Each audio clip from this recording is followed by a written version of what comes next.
आज की क्लास है वैदिक काल। वैदिक काल,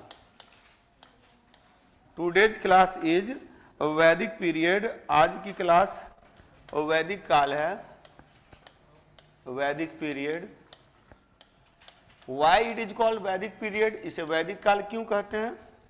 तो द टाइम पीरियड, पहली बात तो ये याद रखिएगा कि इसका जो काल है, its time period is 1500 BC to 1500 ईसा पूर्व से 600 BC, 600 ईसा पूर्व।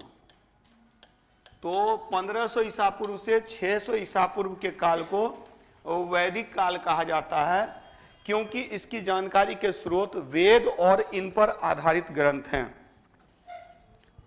वेद और इन पर आधारित ग्रंथ, वेद और इन पर आधारित ग्रंथ, वेद और इन पर आधारित ग्रंथों से जिस काल की जानकारी प्राप्त होती है, we come to know the time period through the Vedas and its related book. आधारित ग्रंथ से जिस काल की जानकारी प्राप्त होती है, जिस काल की जानकारी प्राप्त होती है, या जिस काल के नहीं, यहां पकड़ दिए, इस काल की जानकारी प्राप्त होती है, क्या कि ये तो लिख ही दिए हैं। जिस काल की जानकारी प्राप्त होती है उसे वैदिक काल कहा जाता है। ठीक है, तो we come to know about this period through the Vedas and its related books, so we call it Vedic period. हम लोग इसको वैदिक काल इसीलिए कहते हैं। और याद रखेंगे, वेद और इन पर आधारित ग्रंथों को, वेद और इन पर आधारित ग्रंथों को, इनको क्या कहा जाता है? वैदिक साहित्य कहा जाता है। It is called Vedic literature, वैदिक साहित्य कहा जाता है। ठीक है, वैदिक लिटरेचर, वैदिक लिटरेचर। क्लियर? तो these books are called Vedic literature. Veda और इन पर आधारित ग्रंथों को वैदिक साहित्य कहा जाता है। वैदिक साहित्य के ढेर सारे भाग हैं। वैदिक साहित्य में बेसिकली मेनली वैदिक साहित्य में कौन कौन आता है? तो वेद आता है, वेद, वेदाज, वेदाज, उपवेद, उपवेदाज, उपवेद, वेद, उपवेद, उपवेदाज प्लस ब्राह्मणाज, ब्राह्मण ग्रंथ, ब्राह्मण ग्रंथ, ब्राह्मणाज प्लस उपनिषद ग्रंथ या अरण्यक ग्रंथ। पहले अरण्यक ग्रंथ, अरण्यकाज एंड उपनिषद ग्रंथ तथा उपनिषद ग्रंथ एंड उपनिषदाज, उपनिषद ग्रंथ। तो वेदाज, उपवेदाज, ब्राह्मणाज, ब्राह्मणाज, अरण्यकाज, आरण्यक, अरण्यकाज एंड उपनिषदाज, निषदाज। These are called Vedic literature. इनको वैदिक साहित्य कहते हैं। वेद और इन पर आधारित ग्रंथ को वैदिक साहित्य कहते हैं। Vedic literature means Veda and its related books. We come to know the time period through Vedic literature. हम लोग वैदिक काल से, वैदिक साहित्य से जिस काल की जानकारी प्राप्त करते हैं, दैट इज कॉल्ड वैदिक पीरियड। और ये जो वैदिक पीरियड है, it was established by Aryans. इसकी स्थापना किसने की? आर्यों ने की, आर्यों ने की। And Aryans came in India. इतना क्लियर है? सबको समझ में आ रहा है ना? वैदिक साहित्य, वैदिक काल किसको कहते हैं? तो वह काल, यानी इससे पहले देखिए, हम लोगों ने हड़प्पा काल, सिंधु घाटी सभ्यता पढ़ा, लेकिन अगर आपने नहीं पढ़ा तो कोई दिक्कत नहीं है, क्योंकि यहां से एक नए युग की शुरुआत होती है। Aryans came in India, they established a culture, and we come to know about that culture through the Vedas, so that is called वैदिक कल्चर। आर्य भारत आए, आर्यों ने एक संस्कृति की नींव रखी। हम लोग इस संस्कृति के बारे में वेद और उन पर आधारित ग्रंथ वैदिक साहित्य से जानते हैं, इसीलिए इसे वैदिक संस्कृति कहा जाता है। दैट इज कॉल्ड वैदिक कल्चर, उसको वैदिक संस्कृति कहा जाता है। क्लियर, समझ में आ रहा? तो ये जो वैदिक संस्कृति है इसको स्थापित किसने किया था? आर्यों ने किया था, आर्यों ने किया था। ये हटा दूं तो वैदिक साहित्य। अब देखिए इंडिया की जो स्थिति है, भारत की जो स्थिति है वो कुछ इस प्रकार का। इंडिया का मैप आप लोग के दिमाग में रहना चाहिए। इंडिया का मैप रहेगा तो समझ में ज्यादा आएगा। देखिए आर्यंस केम इन इंडिया, आर्य भारत आए। आर्यंस केम इन इंडिया, आर्य भारत आए। कब आए? 1500 ईसा पूर्व में, 1500 बीसी में आर्य भारत आए। 1500 ईसा पूर्व में भारत आए आर्य। Aryan came in India in 1500 BC. They established here. यहाँ आप देखेंगे कि एक टाइम पीरियड है जो आप देखेंगे यहाँ से ये यहाँ से निकलती है सिंधु नदी, यहाँ से निकलती है सतलज नदी, ये है रावी, ये ब्यास, रावी, चिनाब, झेलम। 5 नदी है जिसके नाम पर पंजाब पड़ा, सिंधु। तो एक नदी जो लुप्त हो गई है वो सरस्वती नदी। 5 पंजाब की नदी, 5 reverse of Punjab, 1 Indus Sindhu नदी एंड 1 सरस्वती रिवर, सरस्वती नदी। 7 नदियों का क्षेत्र है, इसको सप्त सैंधव बोलते हैं। इस क्षेत्र को बोलते हैं सप्त सैंधव रीजन। दैट इज कॉल्ड सप्त सैंधव रीजन। ये वाला जो रीजन है ना सप्त सैंधव है, सप्त सैंधव रीजन। क्लियर? तो ये सप्त सैंधव रीजन है, सप्त सैंधव क्षेत्र है। तो आर्य आए, आर्य सबसे पहले कहां आए? पंजाब अफगानिस्तान के क्षेत्र में आर्य आए, पंजाब अफगानिस्तान के क्षेत्र में। आर्यों ने एक संस्कृति की नींव रखी जिसके बारे में हम लोग जानते हैं वेद और उन पर आधारित ग्रंथों से। एक पॉइंट याद रखिएगा, ये जो हम लोग वेद करते हैं, वेद करते हैं तो वेद के बारे में याद रखिएगा, वेद के बारे में याद रखिएगा। जो वेद हैं 4 हैं, ऋग्वेद, सामवेद, यजुर्वेद, अथर्ववेद। पता है ना? तो वेद 4 हैं, 4 हैं ऋग्वेद, ऋग्वेद, सामवेद, यजुर्वेद और अथर्ववेद। तो ऋग्वेद, सामवेद, यजुर्वेद और अथर्ववेद। इसमें पहला ग्रंथ कौन सा है? ऋग्वेद, अथर्ववेद। तो इसमें से याद रखना है कि स्टार्ट की जानकारी हमें सिर्फ ऋग्वेद से मिलती है। मतलब वैदिक काल का जो टाइम पीरियड है वो 1500 ईसा पूर्व से 1500 बीसी से 1500 ईसा पूर्व से 600 ईसा पूर्व है, 600 बीसी। ईसा पूर्व में किसी को दिक्कत नहीं ना, उल्टा क्यों लिखा जा रहा? सबका क्लियर है ना?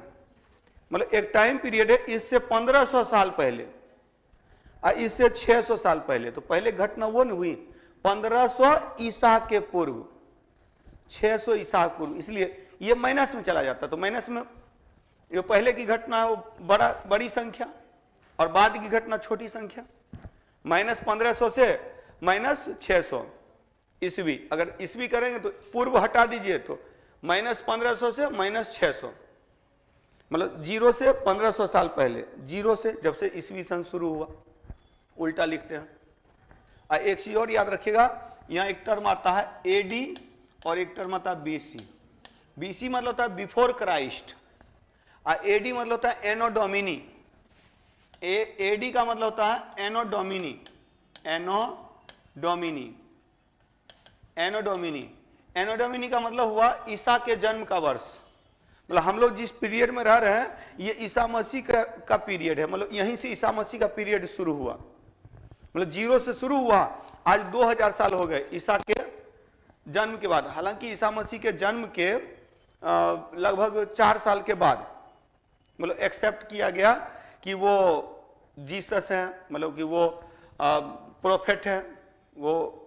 तो ये जो स्वीकार किया गया 4 ईयर्स, कि उनकी मृत्यु हो जाती है 31 वर्ष की अवस्था में। 27 AD में उनकी मृत्यु हुई और 4 BC में उनका जन्म होता है। 4 BC में मृत्यु क्या, उनको तो लटका दिया गया ना, सूली पर चढ़ा दिया गया। तो लेकिन 4 वर्ष के बाद जब लोगों ने एक्सेप्ट किया, वहीं से नए युग की शुरुआत हुई और उसको ईसा के जन्म का वर्ष माना गया कि ईसा के जन्म से एक नए वर्ष की शुरुआत हुई। उसी को एनो डोमिनी कहते हैं। पश्चिमी परंपरा है, हमारी परंपरा में क्या है, शक संवत है। शक संवत जो शुरू होता है वो कब से होता है, चैत महीना से शुरू होता है, पता है ना, चैत महीना शुरू होता है। फर्क है, यही है पश्चिम और पूरब में फर्क है। ईस्ट और वेस्ट में एक फर्क क्या पता है, फर्क ये है कि वेस्ट वाले जो है जस्ट अपनी सुविधा के लिए डेट वगैरह बना लिया, लेकिन हम लोगों ने साइंटिफिक मेथड से डेट वगैरह बनाया। आप जब देखिएगा चैत का महीना 21 मार्च या 22 मार्च से शुरू होता है तो देखिएगा मौसम बदलता है, ऋतु परिवर्तन होता है, लगता है कि समय बदल गया, लेकिन 1 जनवरी को 31 जनवरी से 1 जनवरी में कोई फर्क नहीं पड़ता, ठंडा का मौसम ठंडे है। तो हमारा चीज ज्यादा साइंटिफिक है, लेकिन हम लोग क्या करते हैं, अपनी संस्कृति को छोड़कर वेस्टर्न संस्कृति को ज्यादा एडॉप्ट कर रहे हैं, पश्चिमी संस्कृति को ज्यादा स्वीकार कर रहे हैं। चलिए ठीक है, एडी मतलब होता है एनो डोमिनी, ईसा के जन्म का वर्ष, बहुत बार पूछा हुआ क्वेश्चन है। एडी का जो फुल फॉर्म होता है एनो डोमिनी होता है, एनो डोमिनी। ये ऐसे जनरल एक क्वेश्चन है, जनरल पॉइंट है। अब एक 1500 BC से 1500 ईसा पूर्व से 600 ईसा पूर्व के काल को वैदिक काल कहते हैं। एक्चुअली इसमें क्या हुआ, आर्य केम इन इंडिया, आर्य भारत आए, आर्यों ने जिस संस्कृति की नींव रखी उसकी जानकारी का स्रोत वेद और उन पर आधारित ग्रंथ है, इसलिए उसको वैदिक काल कहते हैं। वैदिक काल का जो टाइम है 1500 से 600। अब याद रखिएगा आर्य के बारे में याद रखिएगा कि आर्य यहां से आगे बढ़े तो सबसे पहले इस एरिया में बसे। आर्य आए सबसे पहले पंजाब वाले, अफगानिस्तान और पंजाब के क्षेत्र में। Aryans came at first in the region of Afghanistan and Punjab. They established at first in सप्त सैंधव region. वे सर्वप्रथम सप्त सैंधव प्रदेश में बसे। सप्त सैंधव, सिंधु, 5 सहायक पंजाब की नदी और एक सरस्वती नदी, 7 नदियों का क्षेत्र जिसमें सिंधु सबसे लंबी है, इसी क्षेत्र को सप्त सैंधव प्रदेश कहते हैं। ये सप्त सैंधव प्रदेश, आर्य सबसे पहले सप्त सैंधव प्रदेश में आकर बसे, फिर इनका प्रसार हुआ आगे की ओर। तो एक चीज याद रखेंगे, यहां से यहां की जानकारी हमें केवल ऋग्वेद से मिलती है, तो इसीलिए इसको ऋग्वैदिक काल कहते हैं, दैट इज ऋग्वैदिक पीरियड। और इसके बाद की जानकारी का स्रोत बाकी चारों वेद है और उपवेद है, ब्राह्मण ग्रंथ है, आरण्यक ग्रंथ है, उपनिषद ग्रंथ है, उसको पोस्ट वैदिक पीरियड बोलते हैं, लेटर वैदिक पीरियड बोलते हैं, उसको उत्तर वैदिक काल कहते हैं। क्लियर, ऋग्वैदिक काल और उत्तर वैदिक काल, 2 काल में बांटा गया है वैदिक काल को। वैदिक काल की अवधि कितनी है, 1500 से 600। इसमें से ऋग्वैदिक काल जो है वो 1500 से 1500 BC टू 1000 BC, 1000 ईसा पूर्व, और यहां है 1000 ईसा पूर्व से 600 ईसा पूर्व। तो ये हो गया ऋग्वैदिक काल, यह हो गया आपका ऋग्वैदिक काल, और ये हो गया उत्तर वैदिक काल। यानी ये हो गया आपका ऋग्वैदिक, लेटर वैदिक, ऋग्वैदिक, ये ऋग्वैदिक हुआ, और ये उत्तर वैदिक, लेटर वैदिक, या इसी को पोस्ट वैदिक भी बोलते हैं, उत्तर वैदिक। तो ऋग्वैदिक का काल कितना हो गया, 1500 से 1000, उत्तर वैदिक का हो गया 1000 से 600 ईसा पूर्व। क्लियर, कोई डाउट नहीं ना। और हम लोग को यही देखना, तो यहां प्रश्न, पहला प्रश्न ये होता है, आर्य भारत क्यों आए, आर्यंस केम इन इंडिया, आर्य भारत आए, तो पहला सवाल यही है कि आर्य भारत क्यों आए। तो Arya basically, Aryans were cattle keeping people, आर्य मूलतः पशुपालक थे। क्या थे, पशुपालक थे। They came in India in search of grassland region, वे भारत जो आए चारागाह भूमि की तलाश में आए। They came in India in search of grassland region, वे भारत चारागाह भूमि की तलाश में आए। वो जिस क्षेत्र के रहने वाले थे मध्य एशिया में, वहां चारागाह भूमि की कमी हो गई थी, जानवरों की संख्या बढ़ रही थी, तो उन्हें जरूरत पड़ी चारागाह भूमि की, तो चारागाह भूमि की तलाश में आए। क्लियर, और तब यहां पर है आर्य जब 1500 ईसा पूर्व में आए, तो आर्य मूल तक कहां के रहने वाले थे, आर्य कहां के मूल निवासी थे, तो वहीं पर है। अलग अलग विद्वानों का अलग अलग मत है। दयानंद सरस्वती बोलते हैं तिब्बत प्रदेश से आए, बाल गंगाधर तिलक बोलते हैं आर्कटिक प्रदेश से आए, वहीं पर विलियम जॉन्स बोलते हैं यूरोप से आए, और मैक्स मूलर बोलते हैं कि मध्य एशिया से आए। ज्यादातर लोग इसी को मानते हैं, मध्य एशिया या दक्षिणी रूस के वाला जो पार्ट है उधर से आर्य आए। हालांकि एक हमारे भारतीय भी अविनाश चंद्र दास, वो बोलते हैं कि आर्य सप्त सैंधव प्रदेश के ही निवासी थे, वो सप्त सैंधव प्रदेश से ही आए, यहीं से पूरे भारत में आए। अपने देश का गुणगान करना है। हालांकि इसमें सबसे ऑथेंटिक जो माना जाता है, सबसे प्रमाणिक जो माना जाता है, वो माना जाता है मैक्स मूलर का स्टेटमेंट। मैक्स मूलर ने क्या किया था कि संस्कृत के वर्ड और इंग्लिश के वर्ड में समानता देखा, मैटरनल मातृक, पैटर्नल पैतृक, तो इंग्लिश के वर्ड और संस्कृत के वर्ड को की समानता के आधार पर उन्होंने ये किया कि आर्य मध्य एशिया में आर्यों का उद्भव हुआ और वो वहीं से चले गए यूरोप भी, और वहीं से चले आए भारत भी। यूरोप वाले भी अपने आप को आर्यों की संतान कहते हैं, हम लोग भी अपने आप को आर्यों की संतान। आर्य का अर्थ होता है श्रेष्ठ, यूरोप वाले भी अपने आप को श्रेष्ठ कहते हैं, हम भी अपने आप को श्रेष्ठ कहते हैं। तो आर्य शब्द का मतलब होता है श्रेष्ठ। आर्य वे लोग थे जो वैदिक संस्कृति बोलते थे, समान भाषाई वर्ग समूह को इंगित करता आर्य शब्द। क्वेश्चन सबसे आता है, क्वेश्चन आर्य से जो आता है ना, पहला आता है कि आर्य भारत कब आए? 1500 ईसा पूर्व में। आर्य शब्द का अर्थ क्या है? श्रेष्ठ, सुप्रीम। फिर आर्य किसको इंगित करता है? तो समान भाषाई समूह को, समान भाषाई समूह, मतलब आर्य वे लोग थे जो समान भाषा बोलते थे, समान भाषाई समूह को। ठीक है, आर्य 1500 ईसा पूर्व में आए। आर्य शब्द का अर्थ श्रेष्ठ होता है, आर्य समान भाषाई समूह को इंगित करता है। तो Aryans came in India in 1500 BC। Arya means, Arya word means the supreme and it indicates, Arya term indicates same linguistic group, same linguistic group, समान भाषाई समूह को इंगित करता है, सेम लिंग्विस्टिक ग्रुप। क्लियर? तो ये तीन टर्म ऐसे आप याद रखिएगा। और आर्य सर्वप्रथम कहां आए? तो सर्वप्रथम अफगानिस्तान पंजाब वाले क्षेत्र में आया। Aryans came at first in the region of Afghanistan and Punjab, Afghanistan एवं पंजाब क्षेत्र में आए। कोई डाउट नहीं ना? तो आर्य कब आए भारत? 1500 ईसा पूर्व में। आर्य का शब्द का अर्थ क्या है? श्रेष्ठ। आर्य शब्द किसको इंगित करता है? तो यह समान भाषाई समूह वर्ग को इंगित करता है। आर्य सर्वप्रथम कहां आए? तो अफगानिस्तान पंजाब के क्षेत्र में आए। आर्य सर्वप्रथम अफगानिस्तान पंजाब के क्षेत्र में आए। क्लियर?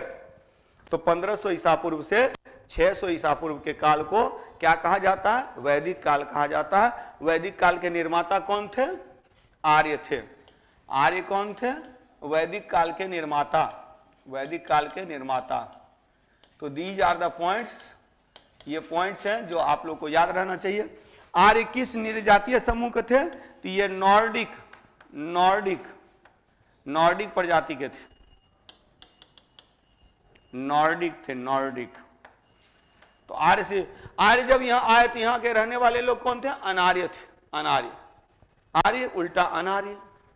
तो आर्य से related, Aryan were the founder of Vedic period. Arya Vedic काल के निर्माता थे। Aryans came in India in 1500 BC। Arya 1500 ईसा पूर्व में भारत आए। आर्य शब्द का शाब्दिक अर्थ है, etymological meaning of Arya is supreme, the supreme. आर्य शब्द का शाब्दिक अर्थ श्रेष्ठ है। Aryans indicates same linguistic group. आर्य शब्द समान भाषाई समूह को इंगित करता है, निर्जातीय समूह को नहीं करता है। समान निर्जातीय समूह को इंगित नहीं करता। ये पूछता है क्वेश्चन तो ऑप्शन में रहता है निर्जातीय समूह, नहीं होगा। समान भाषाई समूह को इंगित करता है। और आर्य सबसे पहले कहां आए? अफगानिस्तान पंजाब के क्षेत्र में आए। अब बोलेगा सर्वप्रथम कहां बसे? ऋग्वैदिक काल में कहां बसे? सप्त सैंधव प्रदेश में। और फिर उत्तर वैदिक काल में ये गंगा घाटी में फैल गए। इन गंगा रिवर वैली दे एक्सपेंडेड इन लेटर वैदिक पीरियड। तो उत्तर वैदिक काल में ये गंगा घाटी क्षेत्र में फैल गए। क्लियर? दिमाग में रहेगा? आगे बढ़ा जाए तो हम लोग पॉइंट वाइज लिखे नहीं, उसमें से तो बोल रहा हूं। नहीं तो थोड़ा सा देखिए, थोड़ा सा स्पीड रहना पड़ेगा। स्टडी मटेरियल आप लोग को मिल जाएगा, लेकिन थोड़ा सा स्पीड। इसीलिए तो मैं एक पॉइंट को 10 बार बोल रहा हूं। लिखने वाले लोगों ने लिख लिया, मैक्सिमम लोगों ने लिख लिया। नहीं, दो चीज एक बार में नहीं होता। तो आप सिविल सर्विस की तैयारी कर रहे हो, you are going to be an administrator. Administrator का वर्क देखे हैं, एक साथ कई काम चलता है। कभी एक प्रशासक के ऑफिस में, चैम्बर में चले जाइए, वो आपसे बात करते रहेंगे, दो काम इधर से रहेगा, दो काम इधर से रहेगा, सब तरफ दिमाग चलता है। तो उतना माइंड नहीं कर पाएगा तो फिर दिक्कत है। उसको थोड़ा सा अपने को चेंज कीजिए, मुझे चेंज मत कीजिए। अगर मैं प्रशासनिक पदाधिकारी बन पाया हूं तो इसकी वजह यही है कि कई चीजों को मैं एक साथ आपको हिस्ट्री पढ़ा सकता हूं, पॉलिटी पढ़ा सकता हूं, ज्योग्राफी पढ़ा सकता हूं, इकोनॉमिक्स पढ़ा सकता हूं, साइंस पढ़ा सकता हूं। आप किसी भी सब्जेक्ट पर मुझसे बात कर सकते हैं। इवन की बायोलॉजी पे बात कीजिए, उस पर मैं बात कर सकता हूं। वो ऑर्थोपोडा से लेके नहीं मैमल्स तक का डेवलपमेंट है। ऑर्थोपोडा, पोरीफेरा नहीं, protozoa, porifera, coelenterata, platyhelminthes, aschelminthes, annelida, arthropoda, mollusca, echinodermata, chordata. Chordata के भी 5 वर्ग है, पीसेज, एम्फीबिया, फिर उसके बाद है रेप्टिलिया, एवीज, उसके बाद मैमल्स आते हैं। मैमल्स का भी 3 पार्ट है, प्रोटोथीरिया, मेटाथीरिया, यूथीरिया। या बोलिएगा 1 से भाग 22 तक कंटिन्यू मैं संविधान का भाग आपको बता दूंगा। तो उतना दिमाग थोड़ा ब्रॉड करना पड़ेगा। समझ में चीजें आ रही हैं? समझ में आ रही है ना? समझ में आ रही है। कोशिश करना है कि जब मैं बोर्ड वर्क करता हूं तो आप भी कॉपी वर्क कीजिए। अदरवाइज क्या होगा पता है, वैदिक काल में पहुंच जाइएगा, हाँ इधर आर्य रहते थे, सोचने लगेगा कि आर्य आए थे। तो ये दिक्कत वाली स्थिति है, उसमें खो नहीं जाना है। उसको यहां पर क्या करना, इंप्लीमेंट करना है। तो आपको क्या करना, यही लैक ऑफ कॉन्सेंट्रेशन होता है। अदरवाइज बोल रहे हैं लिखाने के लिए, इसका मतलब कि सुनते वक्त आपका ध्यान कहीं और था। ये भी चीजें हो जाती है, समझ में चीजें आती हैं। तो एक साथ करना पड़ेगा। ये थोड़ा सा कॉन्सेंट्रेशन, लेवल ऑफ कॉन्सेंट्रेशन को बढ़ाना होगा। नहीं तो अदरवाइज जो है सो बहुत सारे चैनल वगैरह पर, तो यूट्यूब वगैरह पर क्या होता है, यूट्यूब वगैरह पर तो सिर्फ एंटरटेन किया जाता है, वहाँ तो खैर लिखाया नहीं जाता। क्लास में लिखाने की परंपरा होती है, मैं भी उसको मानता हूँ। मैं इसीलिए एक ही चीज को 10 बार बोल रहा हूँ। हिंदी में बोल रहा हूँ, इंग्लिश में बोल रहा हूँ। अगर आप इंग्लिश में लिख रहे हैं तो इंग्लिश में लिखिए, अगर हिंदी में लिख रहे हैं तो हिंदी में लिखिए, ठीक है। तो हम लोगों ने क्या क्या किया कि वैदिक काल के निर्माता, पहली बात तो वैदिक काल पढ़ रहे हैं तो वैदिक काल जो भी बोर्ड पर लिखा जाता है, पहली क्लास आपकी क्या? अच्छा दूसरी क्लास है, इसीलिए बाकी लोगों को दिक्कत नहीं हो रही है। तो थोड़ा सा उसको करना है, ठीक है, कवर अप करना है, दिक्कत नहीं है। देखिए मन के जीते जीत है, मन के हारे हार। अगर पहले से आप डिसाइड कर लीजिएगा तो फिर आपको कोई भी रोक नहीं सकता है। आपने डिसाइड कर लिया कि आपको बनना है, ऑफिसर पदाधिकारी बनना है, आपको कोई नहीं रोक सकता है। तो डिसाइड करना है, वर्क करना है। दिक्कत होगी, कमजोरी अपने आप में होती है, कमजोरी दूर करेंगे, ठीक हो जाएंगे। और अदरवाइज मैं 2 तरह की बातें करता हूं। मैं टॉपर्स की बात नहीं करता हूं, मैं टॉपर्स नहीं, मैं जनरल स्टूडेंट की बात करता हूं। और सामान्य विद्यार्थी के लिए थोड़ी सी कठिनाई होती है। नहीं तो टॉपर वगैरह बोलते हम तो 2-3 घंटा पढ़ते थे निकल जाएगा, वो बेवकूफ बनाने वाली बात है। बेवकूफ बना, कारण कि उसका बेस ही बहुत मजबूत है, शुरू से ही उन्होंने खूब पढ़ा है, इसलिए दिक्कत नहीं होती है। चलिए तो वैदिक काल स्टार्ट करते हैं, हम लोग थ्रू इससे चलेंगे। चलिए लिखते चलिएगा। तो लिखेंगे कि 1500 से 600 ईसा पूर्व के बीच का काल, 1500 से 600 ईसा पूर्व के बीच का काल, the time period between 1500 to 600 BC। 1500 से 600 ईसा पूर्व का काल, 1500 BC to 600 BC। The time period is called वैदिक पीरियड। वैदिक काल कहलाता है, वैदिक काल कहलाता है जिसके 2 भाग हैं, which have 2 parts, जिसके 2 भाग हैं, which has 2 parts, जिसके 2 भाग हैं। नंबर 1 लिखिएगा, नंबर 1 ऋग्वैदिक पीरियड, ऋग्वैदिक काल, ऋग्वैदिक पीरियड, ऋग्वैदिक काल। और नंबर 2 लिखिएगा लेटर वैदिक पीरियड, लेटर वैदिक पीरियड। नंबर 2 में लिखिएगा लेटर वैदिक पीरियड, उत्तर वैदिक काल। लेटर वैदिक पीरियड, उत्तर वैदिक काल। क्लियर? तो दो काल हैं, एक ऋग्वैदिक काल है, दूसरा उत्तर वैदिक काल है। क्लियर? और यहीं पर यहाँ बगल में टाइम भी लिख दीजिएगा। ऋग्वैदिक का है 1500 ईसा पूर्व से 1000 ईसा पूर्व, 1500 BC टू 1000 BC, और इसमें लिख दीजिएगा 1000 BC से 1000 ईसा पूर्व से 600, बगल में लिख दीजिएगा 600 ईसा पूर्व। क्लियर? तो ये हो गया वैदिक काल, वैदिक काल। अब नेक्स्ट पे आइए। तो यही ये वैदिक काल है। वैदिक काल के बारे में अभी हम लोगों ने देखा था। आप स्ट्रक्चर भी बना सकते हैं। वैदिक काल लिख करके दो भाग में बांट दीजिए। वैदिक काल लिख करके दो भाग में बांट दीजिए, ऋग्वैदिक काल, उत्तर वैदिक काल। 1500 BC to 1000 BC, 1000 BC to 600 BC। क्या?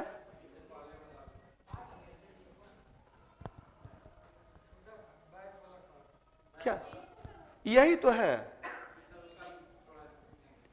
अच्छा अच्छा, तो ये वैदिक काल हो गया।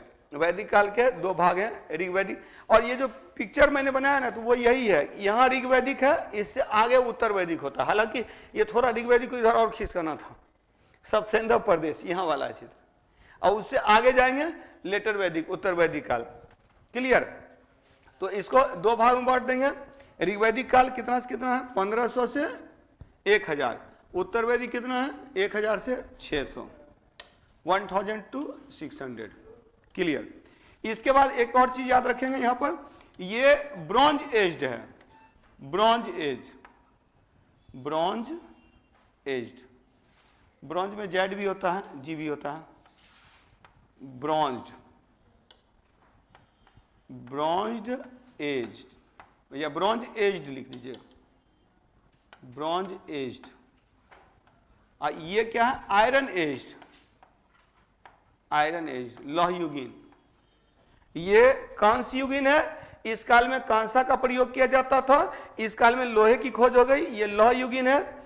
यह सप्त सिंधु प्रदेश, अभी तुरंत लिखाया था, अभी तुरंत बताया था ना कि आर्य सबसे पहले आए अफगानिस्तान पंजाब में, लेकिन बस गए कहां? सप्त सिंधु प्रदेश में। इसको सप्त सिंधु रीजन, सप्त सिंधु रीजन, ये सप्त सिंधु रीजन है। और ये क्या है? Middle Ganga valley, middle Ganga valley, मध्य गंगा घाटी। कहाँ? यूपी वाला एरिया, यूपी वाला एरिया बोला जाता है। और जानकारी का स्रोत, source of information Rigveda, source of information अन्य वैदिक साहित्य, other Vedic literature, other Vedic literature. ठीक है? तो सोर्स ऑफ इंफॉर्मेशन यहां है। ऋग्वैदिक काल की जानकारी का स्रोत एकमात्र ग्रंथ है Rigveda, only one source, Rigveda आज। और यहां source of information other Vedic literature, यानी अदर देन ऋग्वेद, ऋग्वेद के अलावा बाकी वेद, रिमेनिंग वेदाज, देन ब्राह्मणाज, वेदाज, ब्राह्मणाज या उपवेदाज, ब्राह्मणाज, उसके बाद अरण्यकाज एंड उपनिषदाज। तो all these are the source of information of this period. इस काल की जानकारी के स्रोत ये सब है। लिख लिया? तो वैदिक काल के दो भाग हो गए, ऋग्वैदिक काल, उत्तर वैदिक काल। ऋग्वैदिक काल का क्या है? 1500 से 1000 ईसा पूर्व। उत्तर वैदिक क्या है? 1000 से 600 ईसा पूर्व। इसको ब्रॉन्ज एज्ड बोलते हैं, इसको कांस्य युगीन बोलते हैं, इसको आयरन एज्ड बोलते हैं, इसको लौह युगीन बोलते हैं। कारण कि इस काल में कांसा का प्रयोग होता था, इस काल में लोहा का प्रयोग होता था, लोहे का प्रयोग होता था।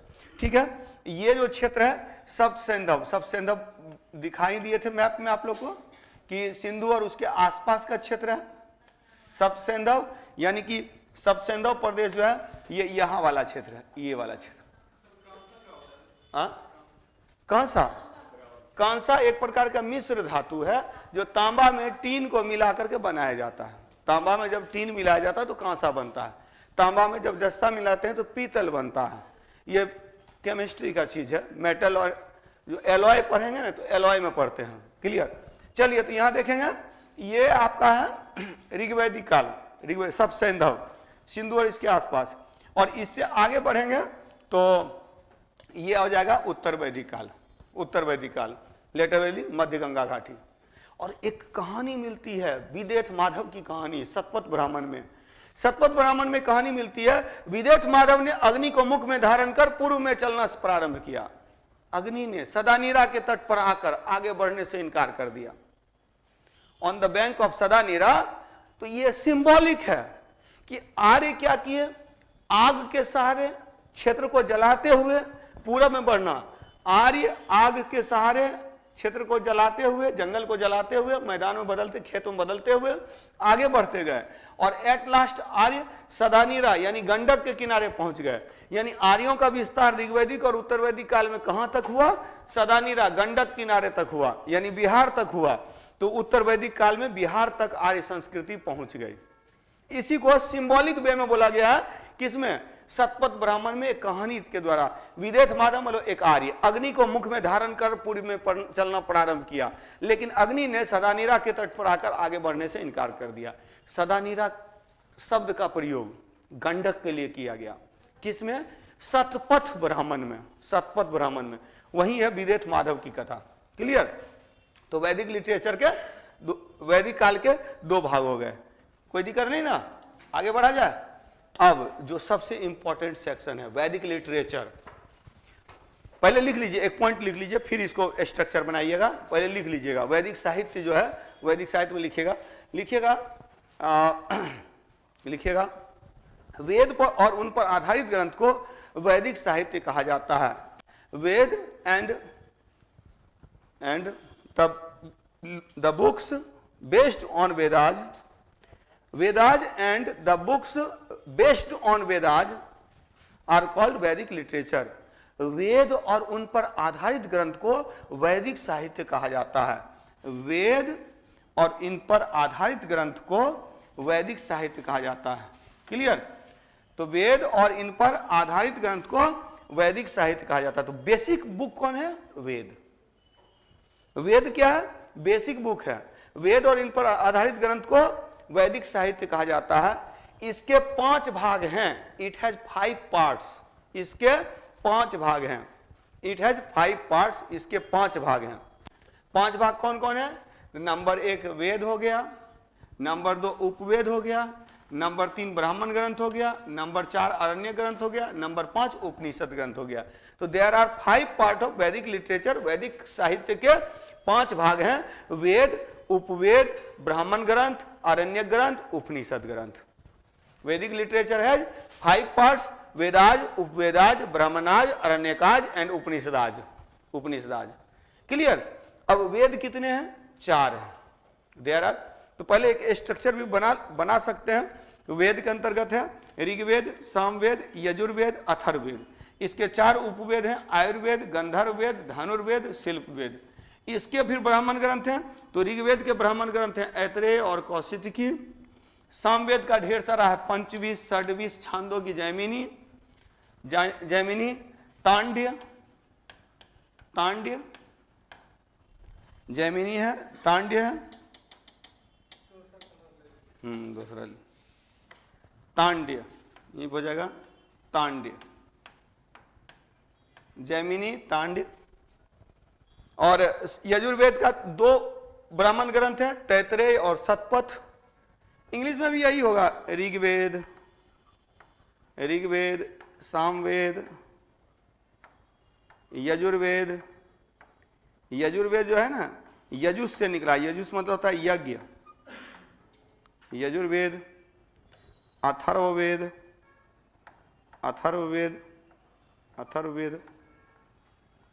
ठीक है। ऋग्वेदा, सामवेदा, यजुर्वेदा एंड अथर्ववेदा।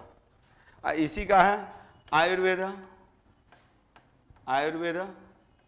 किसका, ऋग्वेद का उपवेद है आयुर्वेद, सामवेद का उपवेद है गंधर्ववेद, सामवेद का उपवेद है गंधर्ववेद। यजुर्वेद का उपवेद है धनुर्वेद। उसके बाद अथर्ववेद का है शिल्पवेद।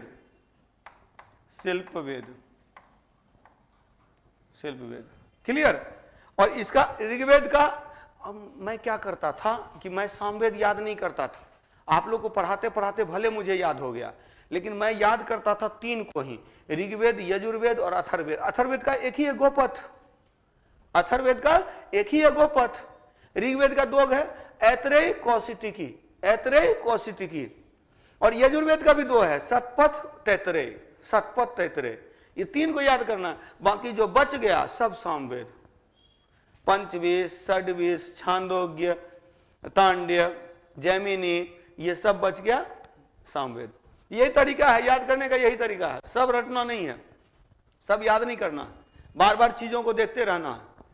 मैं बार बार बोलता हूं, मोर स्टडी, ज्यादा स्टडी कीजिएगा ज्यादा कंफ्यूजन होगा, इसलिए ज्यादा रिवीजन करना, कम कंफ्यूजन होगा और तब सिलेक्शन होगा।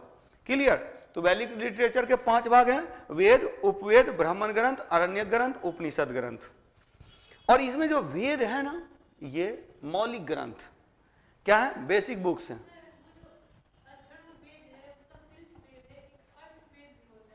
नहीं, अर्थवेद, अथर्ववेद को ही कहीं कहीं अर्थवेद लिखा जाता है, मतलब नहीं, अर्थवेद कोई वेद नहीं है, एक अथर्ववेद को ही अर्थवेद, मतलब ये अर्थ से संबंधित, धन संपत्ति, सामाजिक कर्म कांड, इन सब से संबंधित है, इसी के लिए बोला गया है।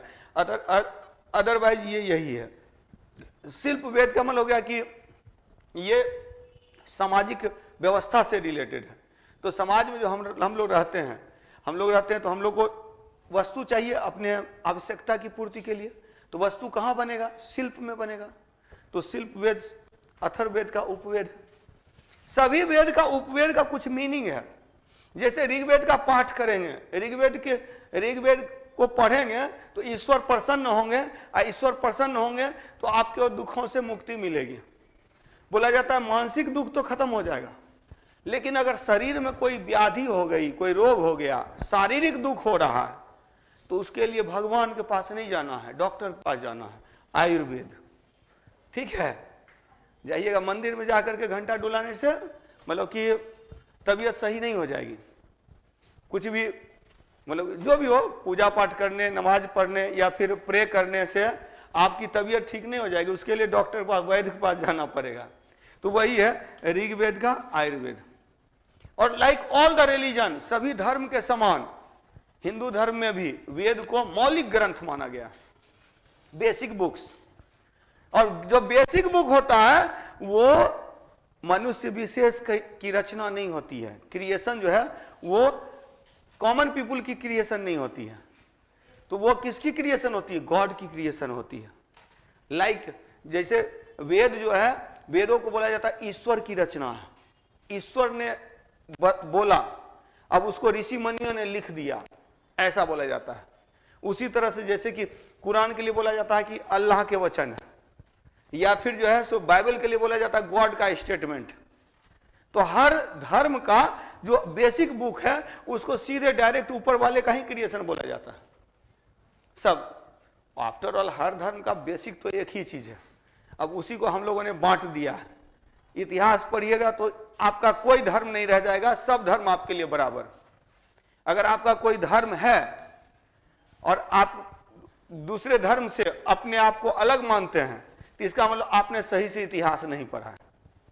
इतिहास जब पढ़ लीजिएगा तो आपका कोई धर्म नहीं रह जाएगा। हर धर्म का सार तो वही है, समराइज फॉर्म एक ही है। लेकिन हम लोग क्या करते हैं, हम लोग अपने अपने अनुसार फॉलो करते हैं, और जब फॉलो करते हैं तभी जाकर के, इसीलिए पता है एक चीज है जो इतिहास से सीखते हैं हम लोग, एक धर्म निरपेक्षता होता है, एक धर्म सहिष्णुता होता है। तो दोनों में फर्क होता है, पता है। धर्म निरपेक्ष सेकुलर मतलब कि हमारा कोई धर्म नहीं, मेरे लिए सब धर्म बराबर। और धर्म सहिष्णु रिलीजियस टॉलरेंट, तो इसका मतलब हुआ कि मेरा एक धर्म है, बाकी धर्म को मैं सह रहा हूं, बर्दाश्त कर रहा हूं, मतलब सबके साथ रह रहा हूं। यानी कि क्योंकि आप जब किसी धर्म को फॉलो करते हैं तो दूसरे धर्म के चीजों को थोड़ा सा अवॉइड करते हैं, थोड़ा सा लगता है कि ये अपने अकॉर्डिंग नहीं है। तो वैसे में क्या हो कि उसके साथ में भी फिर भी रह रहे हैं, यानी टॉलरेट कर रहे हैं, यानी कि सह रहे हैं। तो यही हुआ धार्मिक सहिष्णुता। मीनिंग निगेटिव है, बहुत कम लोग जानते हैं। धर्म निरपेक्षता पॉजिटिव मीनिंग में है, धर्म सहिष्णुता निगेटिव मीनिंग में है।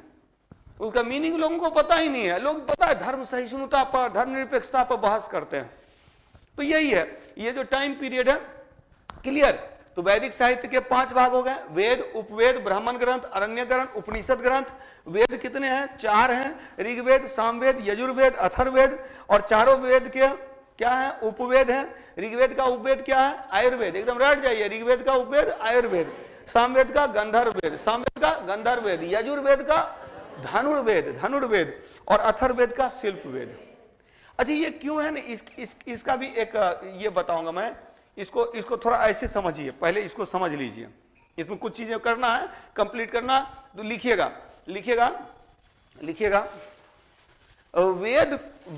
वेद हेडिंग दे दीजिए, वेद हेडिंग दीजिए। लिखिएगा वेद मौलिक ग्रंथ हैं, वेदाज आर बेसिक बुक्स। वेद मौलिक ग्रंथ हैं। सबसे पहले वेद के बारे में हम लोग कर रहे हैं। तो वेद क्या है? वेद मौलिक ग्रंथ हैं, वेदाज आर बेसिक बुक्स, मौलिक ग्रंथ। It is created by God, इसे ईश्वर की रचना माना जाता है,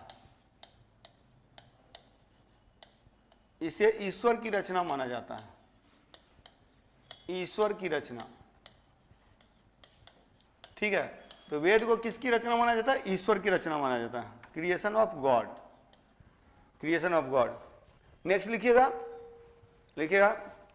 इसे अनेक नामों से जाना जाता है। It is known by many names, इसे अनेक नामों से जाना जाता है। It is known by many names,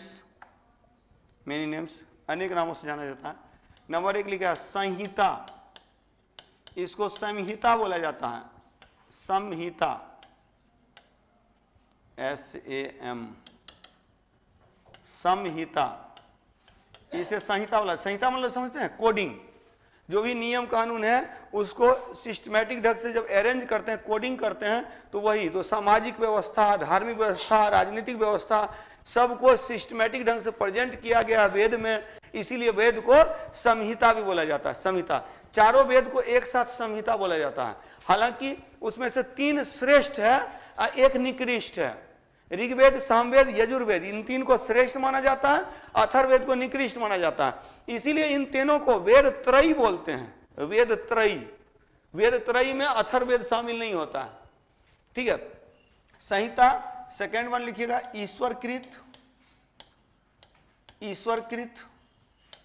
creation of God, ईश्वरकृत creation of God, creation of God. लेकिन क्रिएशन ऑफ गॉड की जगह पर यही ईश्वरकृत भी लिख देंगे, ईश्वरकृत। दैट मीन्स कि it was created by the God. Third one लिखिएगा, तीसरा लिखिएगा, इसको कहा जाता है अपौरुषेय, अपौरुषेय।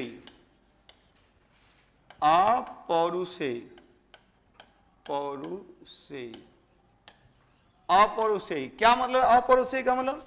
It was not written by a common people, सामान्य पुरुष के द्वारा इसकी रचना नहीं हुई, तो इसीलिए इसको अपौरुषेय कहा जाता है, अपौरुषेय। और फोर्थ वन इसे ही कहा जाता है श्रुति ग्रंथ, Shruti book. It is also called Shruti. The English meaning of Shruti is revelation. Shruti का जो अंग्रेजी अर्थ होता है वो रिविलेशन होता है, और यही चीज बहुत कम लोग जानते हैं। एक्चुअली हम लोग फिलॉसफी पढ़ते हैं ना, तो रिविलेशन, तो उसमें एक टर्म होता है रिविलेशन, रिवील करना, मतलब कि प्रकाशित करना। मतलब गॉड क्या करते हैं? बुक्स के जरिए अपने आप को पब्लिश करते हैं लोगों के सामने।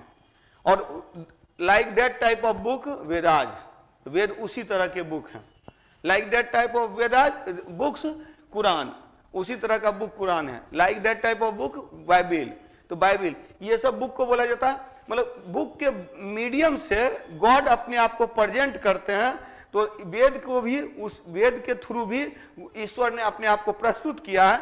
इसीलिए वेदों को श्रुति ग्रंथ भी बोला जाता है, श्रुति भी बोला जाता है। श्रुति बोलने का ये मतलब है, ये नहीं कि गुरु शिष्य परंपरा से सुन सुन कर आगे बढ़ते गए तो इसीलिए उसको श्रुति ग्रंथ कहते हैं, जैसा कि जनरली लोग जानते हैं।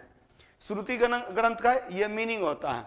तो ये फिलॉसफी वाले जो टीचर रहेंगे ना, वही आपको बता सकते हैं। हिस्ट्री वाले श्रुति ग्रंथ का मीनिंग वही निकालते हैं कि ऋषि मुनियों ने इसकी रचना की, पहले लोगों ने रचना की, बाद में गुरु शिष्य परंपरा में ये सुन सुन कर आगे बढ़ते गया, और जब लेखन कला का विकास हुआ तो इसको लिखित रूप दे दिया गया, इसीलिए इसको श्रुति ग्रंथ बोलते हैं। तो एक मीनिंग ये भी हम लोग जनरल जो स्टूडेंट है वो यही जानते हैं, लेकिन फिलोसफिकल व्यू ये है। क्लियर? तो लिखिएगा कुल 4 वेद हैं, देयर आर 4 वेदाज। कुल 4 वेद हैं, देयर आर 4 वेदाज। 4 वेद हैं, 4 वेद हैं। तो 4 वेद कौन कौन से हैं? तो उसमें वेद 4 है ना, ऋग्वेद, सामवेद, यजुर्वेद, अथर्ववेद। तो वेदाज, देयर आर 4 वेदाज। ऋग्वेद, ऋग्वेद में देवताओं की स्तुति है। ऋग्वेद डैश देख लीजिए, देवताओं की स्तुति, देवताओं की स्तुति, स्तुति, प्रार्थना। तो pray of gods, pray of gods, देवताओं की स्तुति, प्रे ऑफ गॉड्स, पहला। दूसरा है सामवेद। सामवेद है देवताओं की स्तुति का गायन, देवताओं की स्तुति का गायन, singing of pray of gods, देवताओं की स्तुति का गायन।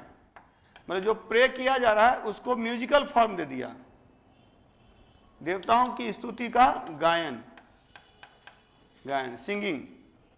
यानी कि इसीलिए देखिएगा ऋग्वेद के अधिकांश जो श्लोक हैं वो सामवेद में हैं। सामवेद में केवल 75 नया श्लोक हैं, 75। रेस्ट जो है ऋग्वेद से ही लिया गया है। सामवेद के बाद यजुर्वेद, यजुर्वेद, यजुर्वेद में क्या है? तो यज्ञ विधान है, यज्ञ विधान, यज्ञ रिचुअल्स या यज्ञ एक्ट्स, यज्ञ से रिलेटेड, मतलब एक्ट्स रिलेटेड टू यज्ञ, एक्ट्स रिलेटेड टू यज्ञ, यज्ञ विधान, विज्ञान ने विधान, विधान, विधान मतलब हो गया यज्ञ विधान, मतलब विधि, activities related to act, related to Veda, yajna, related to यज्ञ। तो यज्ञ से यज्ञ, तो यज्ञ से रिलेटेड विधान है, मतलब कि विधि है, क्रियाकलाप है।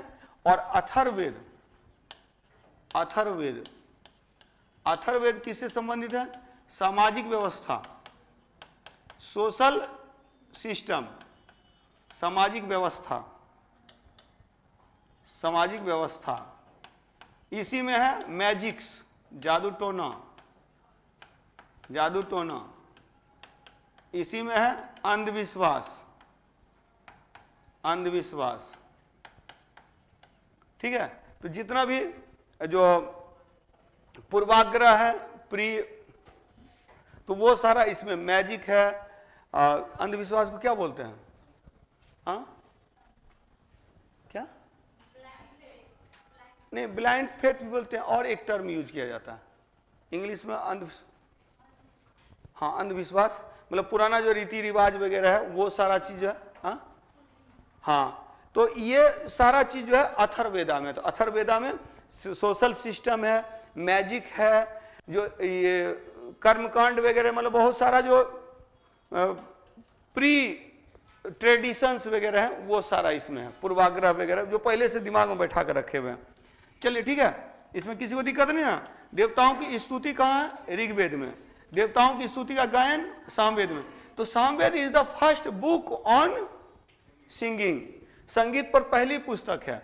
इसमें यज्ञ विधान दिया गया है कि कैसे यज्ञ, यज्ञ जनरली नहीं है कि वो लकड़ी वगैरह ले आए, घी वगैरह डाल दिए, आग लगा दिए तो यज्ञ हो गया। यज्ञ के लिए यज्ञ वेदिका बनानी पड़ती है, और यज्ञ वेदिका में एक निश्चित आकार होता था, और इस निश्चित आकार का वर्णन यजुर्वेद का एक भाग है सुल्ब सूत्र। यजुर्वेद का ही एक भाग है सुल्ब सूत्र, सुल्ब सूत्र। इसमें है तो यजुर्वेद का एक भाग है सुल्भ सूत्र, ये थोड़ा याद रखिएगा, सुल्भ सूत्र। नहीं लिखा दे रहा हूं, लिखिएगा मत अभी, मैं इसको लिखा दूंगा, लिखिएगा, नेक्स्ट पॉइंट लिखिएगा, लिखिएगा, लिखिएगा। सामवेद संगीत पर प्रथम ग्रंथ है। Samaveda is the first book on singing. Samaveda संगीत पर पहली पुस्तक है। Samaveda is the first book on singing, first book on singing.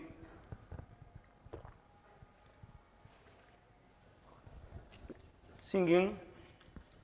Next लिखिएगा, सामवेद संगीत पर प्रथम ग्रंथ है। सामवेद संगीत पर प्रथम ग्रंथ है। Samaveda is the first book on singing. दूसरा लिखिएगा, यजुर्वेद के दो भाग हैं। There are two parts of Yajurveda. Yajurveda के दो भाग हैं। नंबर 1 लिखिएगा Krishna Yajurveda, first one Krishna Yajurveda, second one Shukla Yajurveda, Shukla Yajurveda. Krishna Yajurveda, Shukla Yajurveda. There are two parts of Yajurveda. Yajurveda के दो भाग हैं, कृष्ण यजुर्वेद, शुक्ल यजुर्वेद। क्या मतलब है? कृष्ण, कृष्ण पक्ष, शुक्ल पक्ष होता है ना, अंधकार पक्ष और प्रकाश पक्ष, उसी में। और शुक्ल यजुर्वेद जो है उसका एक पार्ट है सुल्भ सूत्र, जिसमें तो नेक्स्ट पॉइंट लिखिए, सुल्भ सूत्र यजुर्वेद का एक भाग है। Sulba Sutra, Sulba Sutra, Sulba Sutra is a part of Yajurveda. Sulba Sutra Yajurveda का एक भाग है, जिसमें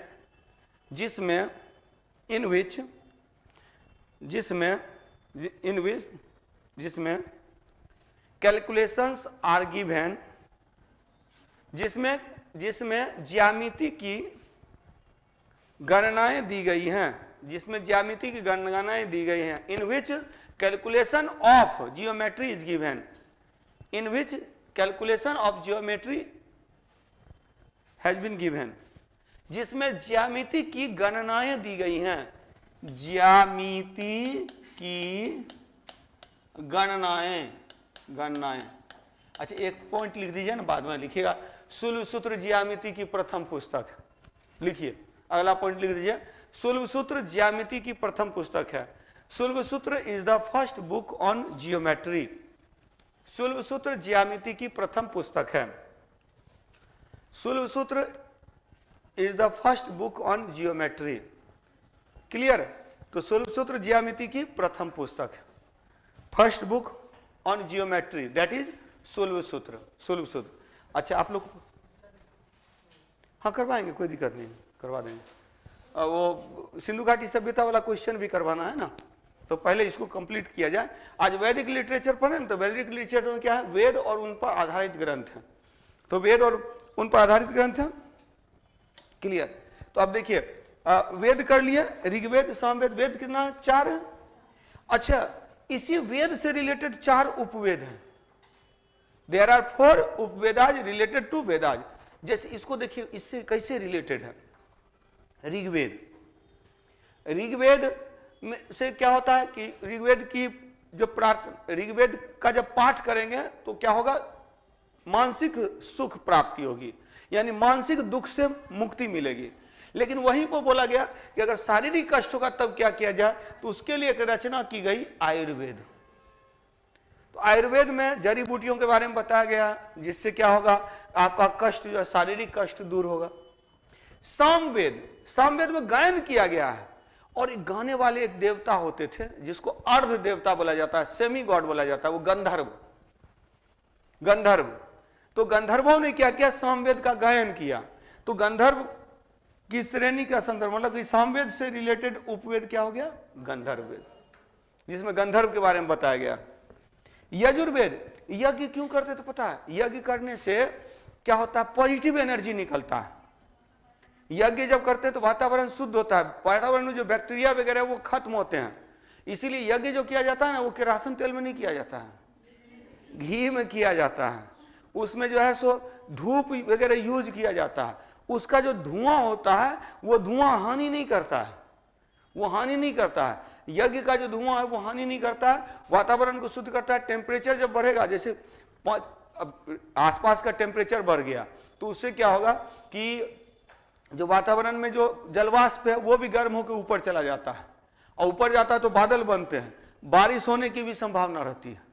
तो मतलब बहुत सारा जो है यज्ञ का कॉन्सेप्ट है। तो यज्ञ का जो है तो वही है कि जो भी चीजें हैं ना, यहाँ पर देखिए बहुत सारी चीजें साइंटिफिक हैं, लेकिन बाद में क्या किया गया, इसको अपने फायदे के लिए यूज किया जाने लगा, तब फिर ये नुकसानदेह हुआ।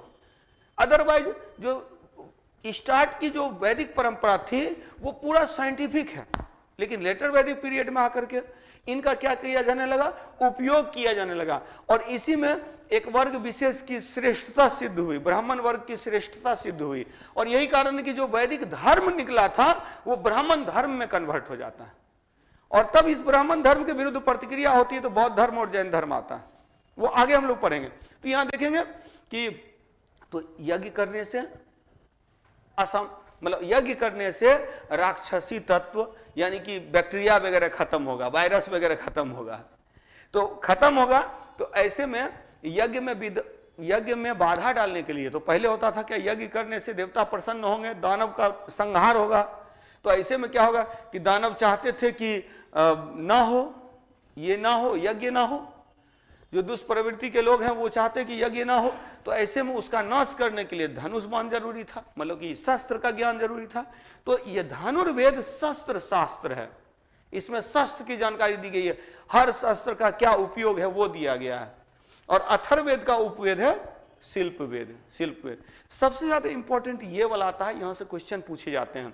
ऋग्वेद का ब्राह्मण, अच्छा अब नेक्स्ट पॉइंट लिखिएगा, हाँ अगला पॉइंट लिखिएगा कि वेदों के सहायक ग्रंथ, तो subsidiary book of Vedas are Upavedas. वेदों के सहायक ग्रंथ उपवेद हैं। Subsidiary books of Vedas are Upavedas, Upaveda हैं। क्लियर। नेक्स्ट लिखिएगा ब्राह्मण ग्रंथ लिखिएगा, ब्राह्मण ग्रंथ लिख के लिखिएगा, ब्राह्मण ग्रंथ लिखिएगा, हेडिंग दीजिएगा ब्राह्मण ग्रंथ। अब एक बात याद रखिएगा, 4 वेद हैं, 4 वेद में से केवल यजुर्वेद है जो गद्य और पद्य दोनों में लिखा गया है, जो प्रोज और पोएट्री दोनों में है। Otherwise all the Vedas were written in poetry form, कविता की शैली में लिखा गया, यानी कि पद्य शैली में लिखा गया है, और कविता सबके समझ में नहीं आता है। मैट्रिक में कविता का अर्थ लिखने आता था ना, भावार्थ, टेंशन में आ जाते होंगे कि कैसे इसका अर्थ क्या लिखे। तो अर्थ कविता सबके समझ में नहीं आता है, कहानी सबके समझ में आ जाता है। तो वेदों को सरल करने के लिए, वेदों को कहानी के शैली में लाने के लिए ब्राह्मण ग्रंथों की रचना की गई। तो लिखिएगा वेद सामान्यतः पद्य शैली में लिखे गए। Vedas were written in poetic form. Veda सामान्यतः पोएटिक फॉर्म, पद्य शैली में लिखे गए। Vedas were written basically in poetic form. केवल यजुर्वेद अपवाद है, only Yajurveda is the exception. केवल यजुर्वेद अपवाद है जो गद्य तथा पद्य दोनों में लिखा गया है, which was written in both poetic and prose form। केवल यजुर्वेद अपवाद है जो गद्य एवं पद्य दोनों रूप में लिखे गए, in both prose and poetic form. Prose और पोएटिक दोनों फॉर्म में कौन है? यजुर्वेद है। लेकिन बाकी किस में है? बाकी पोएटिक फॉर्म में है, पद्य शैली में है। तो लिखिएगा ब्राह्मण ग्रंथ वेदों की गद्यात्मक व्याख्या है। ब्राह्मणाज आर ब्राह्मण ग्रंथ वेदों की गद्यात्मक व्याख्या है। Brahmanas are explanation of Vedas in prose form लिखा हुआ है यहां, explanation of Vedas in, explanation of Vedas, देखिए वेदों की गद्यात्मक व्याख्या, वेदाज इन प्रोज फॉर्म, तो प्रोज फॉर्म में लिखा गया है। क्लियर? तो ब्राह्मण ग्रंथ क्या है? वेदों की गद्यात्मक व्याख्या है, कहानी शैली में लिख दिया गया है। तो हर वेद से रिलेटेड कोई कोई ब्राह्मण ग्रंथ है। ऋग्वेद का ऐतरेय और कौशिकी, यजुर्वेद का तैतरेय शतपथ और गोपथ है अथर्ववेद का, शेष सारे हैं सामवेद का। नेक्स्ट लिखिएगा ऐतरेय ब्राह्मण में, इन ऐतरेय ब्राह्मण में, इन ऐतरेय ब्राह्मण में राजत्व का सिद्धांत दिया गया है। राजत्व का सिद्धांत, theory of kingship was given, theory of kingship, कौन बनेगा राजा? किंगशिप, इसी को बोलते हैं राजत्व का सिद्धांत। मतलब राजा हर कोई नहीं बन सकता है, राजा कुछ खास लोग ही बन सकते हैं। इसी में बाद में दैविक सिद्धांत आया कि पृथ्वी पर राजा ईश्वर का दूत है, ईश्वर का पार्ट है, बाद में आया। तो राजत्व का सिद्धांत सबसे पहले कहां दिया हुआ है? ऐतरेय ब्राह्मण में दिया हुआ, ऐतरेय ब्राह्मण। नेक्स्ट पॉइंट लिखिएगा ऐतरेय ब्राह्मण में चारों वर्णों के कर्तव्य का उल्लेख है, चारों वर्णों के कर्तव्य का उल्लेख है। तो explanation of duties of 4 varnas were given, explanation of was given. तो ऐतरेय ब्राह्मण में, in Aitareya Brahmana explanation of, मतलब explanation of duties of 4 varnas were given, 4 varnas was given. तो चारों वर्णों के कर्तव्य का वर्णन कहां मिलता है? ऐतरेय में। तो ऐतरेय में 2 ही पॉइंट से सबसे ज्यादा क्वेश्चन आता है। मैं पूरा बता दे रहा हूं क्योंकि फाउंडेशन है, टारगेट में ये सब इतना नहीं बताया है, एक एक चीज को मैं बता रहा हूं ताकि इसको टारगेट में बताया था, बाद में बताया था, मतलब इसमें एक चर्चा हुई है। लेकिन ये चीज है, इसको एक एक पॉइंट को लिखते हुए चलेंगे कि यहां पर कौन ब्राह्मण ग्रंथ आपके लिए इंपॉर्टेंट है। एक ऐतरेय इंपॉर्टेंट है, एक शतपथ इंपॉर्टेंट है। ऐतरेय का किससे है? ऋग्वेद से। शतपथ किससे है? यजुर्वेद से। और शतपथ में 2 वर्णन है, एक तो विदेथ माधव की कथा है, विदेथ माधव की कथा, सदानिरा गंडक नदी का वर्णन है, और क्या है? विदेथ माधव, शतपथ। क्लास भी रहती है उसके बाद, नहीं ना, हर बारी है। चलिए नेक्स्ट में लिखिएगा शतपथ ब्राह्मण में, इन शतपथ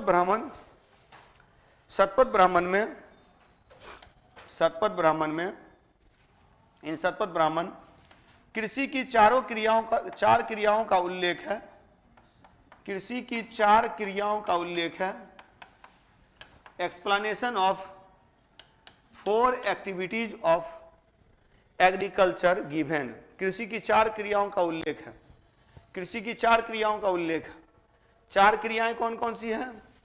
पहला लिखिएगा कर्षण, कर्षण, KARSHAN, कर्षण, कर्षण, ठीक है, पहला हो गया कर्षण, कर्षण, वपन, वपन, लूनन, मर्सन, मर्सन। तो कर्षण, KARSHAN, कर्षण, कर्षण मतलब क्या हो गया? प्लोइंग, प्लोइंग मतलब जुताई, जुताई, कर्षण मतलब जुताई। वपन, वपन, वपन हो गया बुआई, सोइंग, सोइंग, ये हो गया बुआई, बुआई। लूनन हो गया, लूनन, लूनन हो गया कटाई, हार्वेस्टिंग, हार्वेस्टिंग, ये हो गया कटाई, कटाई। अब मर्सन हो गया, मर्सन, ये हो गया थ्रेसिंग, थ्रेसिंग, यानी ये हो गया, इसको दाना निकालना बोलते हैं, मड़ाई बोलते हैं, मड़ाई। हाँ, तो ये याद रखिएगा। तो कर्षण, वपन, लूनन, मर्सन, इसका उल्लेख कहाँ? शतपथ ब्राह्मण में। शतपथ ब्राह्मण किसका ब्राह्मण है, किस वेद का? यजुर्वेद का ब्राह्मण है, यजुर्वेद का। एक और लिखिएगा, शतपथ ब्राह्मण में विदेथ माधव की कथा है। विदेथ माधव की कथा वही जो बताए थे, विदेथ माधव की कथा। तो story of Videgha Madhav is given in Shatapatha Brahmana. Shatapatha ब्राह्मण में विदेथ माधव की कथा है। विदेथ माधव, VIDETH, विदेथ MADHAV, विदेथ माधव, विदेथ माधव की कथा है, विदेथ माधव की कथा। और इसी में तब किसका वर्णन है? सदानीरा, गंडक का नाम सदानीरा कहाँ मिलता है? शतपथ ब्राह्मण में। उसको भी लिख लीजिए, गंडक का नाम शतपथ ब्राह्मण में सदानीरा प्राप्त होता है। गंडक का नाम शतपथ ब्राह्मण में गंडक का नाम सदानीरा प्राप्त होता है। गंडक का, शतपथ ब्राह्मण में गंडक का नाम सदानीरा प्राप्त होता है। इन शतपथ ब्राह्मण the name of Gandak is Sadanira given. ठीक है, शतपथ ब्राह्मण में गंडक का नाम सदानीरा प्राप्त होता है। आगे इन सब के बारे में विस्तार से पढ़ना, मतलब इसमें बहुत ज्यादा पढ़ने की जरूरत नहीं। इसी दोनों से ज्यादातर ये 4 पॉइंट है ना, इसी से क्वेश्चन आते हैं, इसी से क्वेश्चन आते हैं। अच्छा, अब देखिए, जब वेदों की व्याख्या जंगल में जाकर के, पहले जीवन का 4 भाग होता था, ब्रह्मचर्य, गृहस्थ, वानप्रस्थ और सन्यास। लोग पहले क्या करते थे? पहले ब्रह्मचर्य में रह करके पढ़ाई करते थे। पढ़ाई करते हुए जब एजुकेशन ले खत्म होता था तो विवाह होता था, गृहस्थ जीवन में जाते थे। अब बाल बच्चे को पढ़ाना है, जब बाल बच्चे का विवाह हो गया तब अब जंगल में जाकर के चिंतन मनन करते थे, वानप्रस्थ आश्रम, और एट लास्ट घूमते फिरते सन्यास आश्रम में अपना शरीर त्याग देते थे।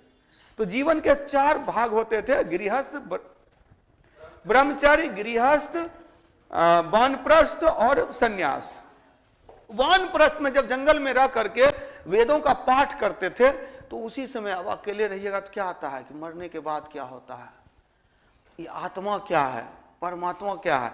तो आत्मा परमात्मा वाला, गॉड एंड सोल वाला जो थिंकिंग सबसे पहले आया वो अरण्यक बुक में आया। इसीलिए अरण्यक बुक बोलते हैं फर्स्ट बुक ऑफ फिलॉसफी। तो फिलॉसफी का पहला ग्रंथ जो बोला जाता है ना वैदिक साहित्य में, वो अरण्यक को बोला जाता है। और याद रखेंगे, उपनिषद का मतलब होता है उपनिषद, गुरु के समीप बैठकर ज्ञान प्राप्त करना। निषद मतलब निकट होता है, उप मतलब गुरु, गुरु के निकट बैठकर ज्ञान प्राप्त करना उपनिषद। तो वेदों को फिलॉसफिकल ढंग से प्रेजेंट किया गया उपनिषद ग्रंथ में। यही थोड़ा सा दिक्कत है, मैं एक पॉइंट बोलता हूं कि नुक्ता के फेर से खुदा जुदा हो जाता है, बिंदु के फेर से। अगर पूछेगा first book on philosophy, Aranyaka, a philosophical description of Vedas, Upanishad. तो दर्शन पर पहली पुस्तक है अरण्यक ग्रंथ, और वेदों की दार्शनिक व्याख्या की गई उपनिषद ग्रंथ पर। तो लिख लीजिएगा, अरण्यक ग्रंथ में सर्वप्रथम, एट फर्स्ट इन अरण्यकाज, अरण्यक ग्रंथ में सर्वप्रथम आत्मा परमात्मा संबंधी चिंतन प्राप्त होता है। आत्मा परमात्मा संबंधी चिंतन प्राप्त होता है। Thoughts related to God and soul. Aranyaka ग्रंथ में सर्वप्रथम आत्मा परमात्मा, आत्मा डैश परमात्मा संबंधी चिंतन प्राप्त होता है। In Aranyakas book first description of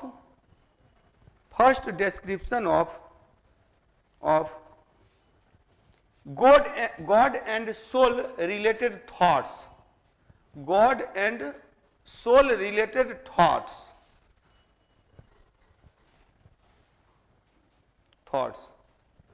are given। तो डिस्क्रिप्शन दिया हुआ है किसका? गॉड और आत्मा और परमात्मा से संबंधित चिंतन। तो उसी पर एक लिख दीजिएगा, Aranyakas are the first book on philosophy. Aranyaka दर्शन शास्त्र पर पहली पुस्तक मानी जाती है। अरण्यक दर्शन शास्त्र पर पहली पुस्तक मानी जाती है। यानी पहला दार्शनिक चिंतन कहां मिलता है? अरण्यक में, अरण्यक में। और उपनिषद क्या हो गया? तो उपनिषद में लिखिएगा, उपनिषद ग्रंथों में अरण्यक ग्रंथ दर्शन शास्त्र की पहली पुस्तक मानी जाती है। अरण्यक ग्रंथ दर्शन शास्त्र की पहली पुस्तक मानी जाती है, पहली पुस्तक मानी जाती है।